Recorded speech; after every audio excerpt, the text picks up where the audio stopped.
It's time for Work Comp Talk. Coming to you from the Pacific Workers Studio in Concord, California. It's Work Comp Talk. Interesting people talking about the issues that affect the lives of the everyday people that keep our communities moving.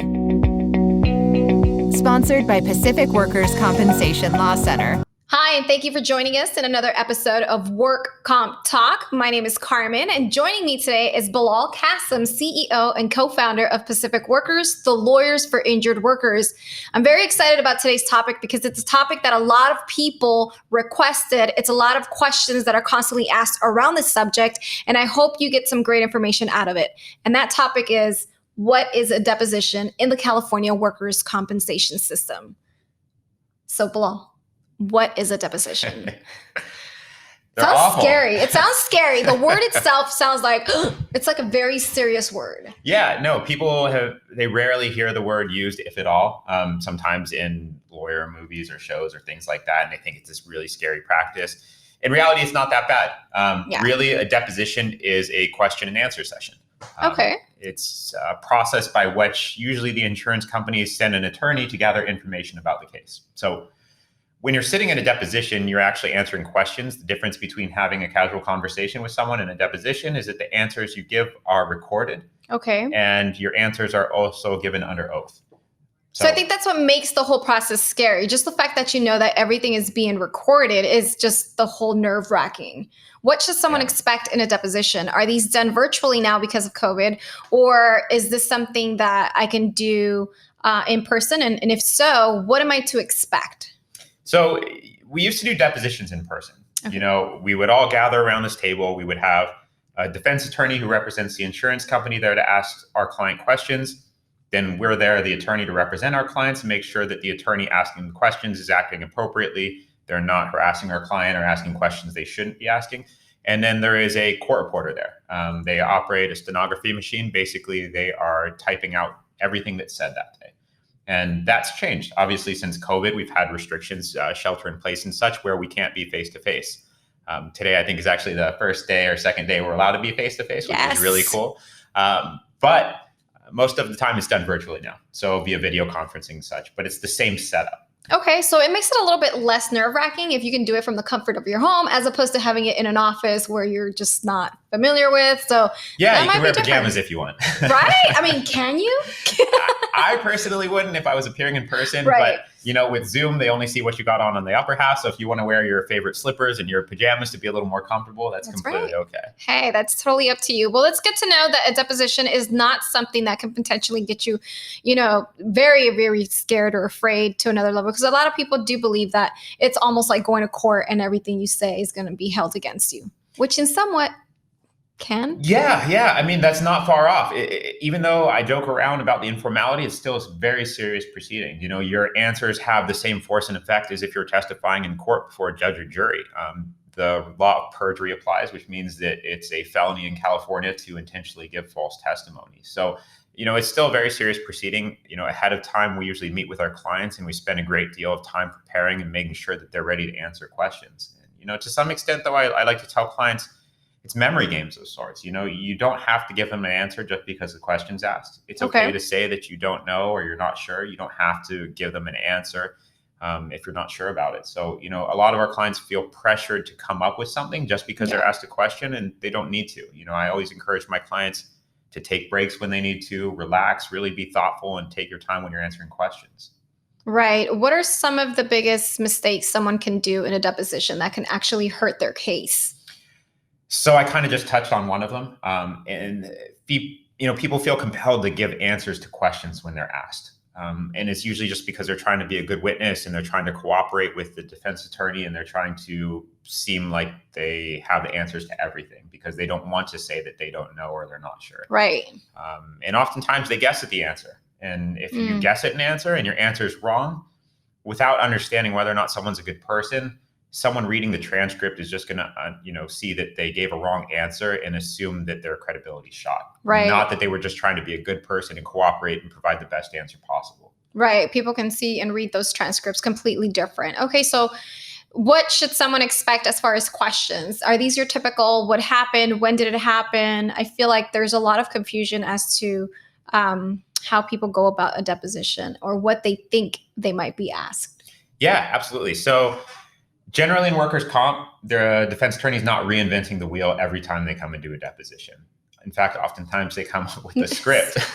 Wow. And it's actually funny. Sometimes the defense attorney will ask a question and, the injured worker will give an answer that is absolutely dooming to their workers' comp case. But because the defense attorney's doing such a poor job and just reading through the script, they didn't hear the answer. Okay. And so, they ask the question, like, were you hurt at work? And the client says, no, I wasn't, which would kill their case. Right. But they're like, okay, so what time were you hurt at work? Right. Oh my gosh.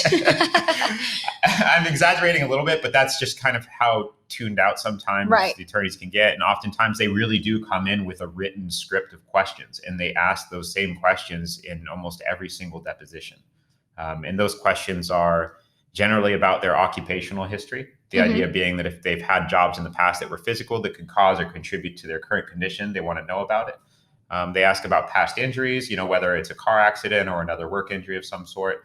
They ask about their hobbies, interests, things they did as a kid. Again, the idea being that anything in your past that could cause or contribute to your current physical or mental state or whatever your issue is, they want to know about it so they can go and get those records and produce those records to a doctor to have the doctor then say that some or all of what you're going through now is really stuff outside of work. Wow, that's insane. That's almost like setting you up for failure.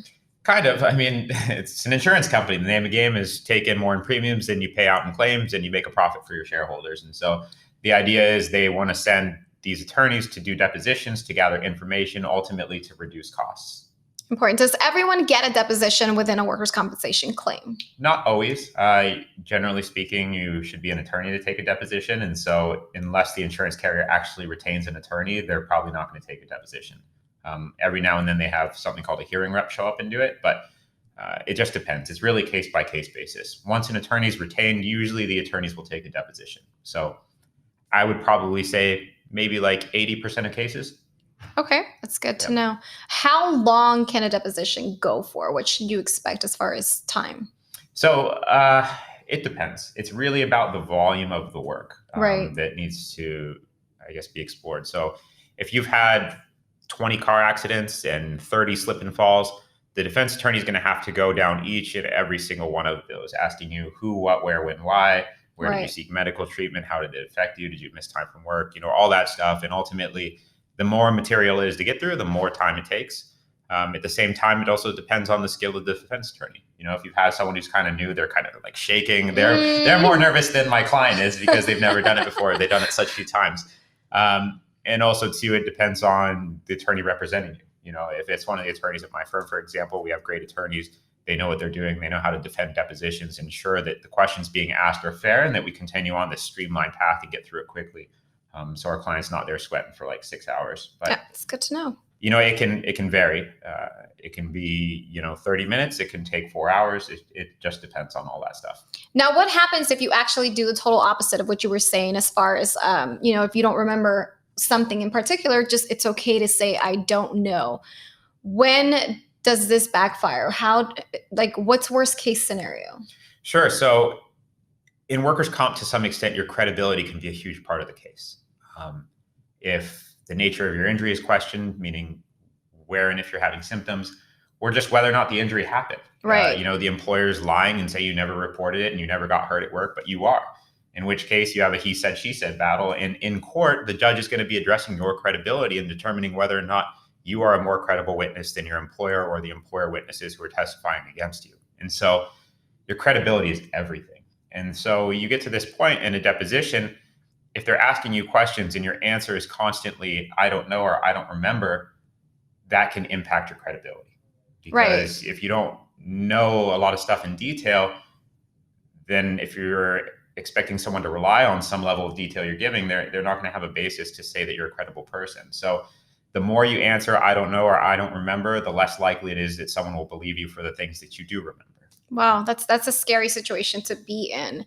Yeah. You mentioned the importance of taking your time and trying to remember some of these stuff as well. Would it come in handy in that case for people to write these things down? When you have symptoms, kind of keep a journal of your whole transition or everything you've been going through within the workers' comp claim that you're trying to fix or get into. Is that something that should be like enhance something that maybe they can keep receipts and just keep dates in mind to help them with depositions? Yeah. It's always important to keep documents. It's always important to keep a record. I can tell you firsthand, more often than not, there's always some dispute in a workers' comp case. And a lot of those disputes are factual disputes, meaning that someone has a different version of events. Wow. And so anytime you've reported your injury, it's always good to document who you reported it to, when you reported it to them, where it was, things like that. Any witnesses that were there, write their names down, things like that. In deposition, it's about what you have in your head, not what you have on paper. So they want your best testimony. And so your best testimony is things that you can actually testify to based on your own personal knowledge and experience. And so if you are referring to documents, again, you can. Typically, it's not something we ask our clients to do. We prefer that they don't bring in any documentation into their depositions or things like that. We want to make sure our client is credible, but we also don't want them following kind of like a guidebook. Right. Yeah, no, it could be taken both ways, kind of like a sword. Yeah. Oh man, it's a scary situation, but the good thing is something that you mentioned is you actually work with some of the clients to kind of help them guide through it. So it's kind of like a walkthrough of what to expect. Yep. You ask some of the questions, so that should ease some of the nerves away. What happens when they don't have an attorney? They're stuck doing this by themselves. So oftentimes there wouldn't necessarily be a situation where an attorney deposes an injured worker without an attorney. Technically, they can.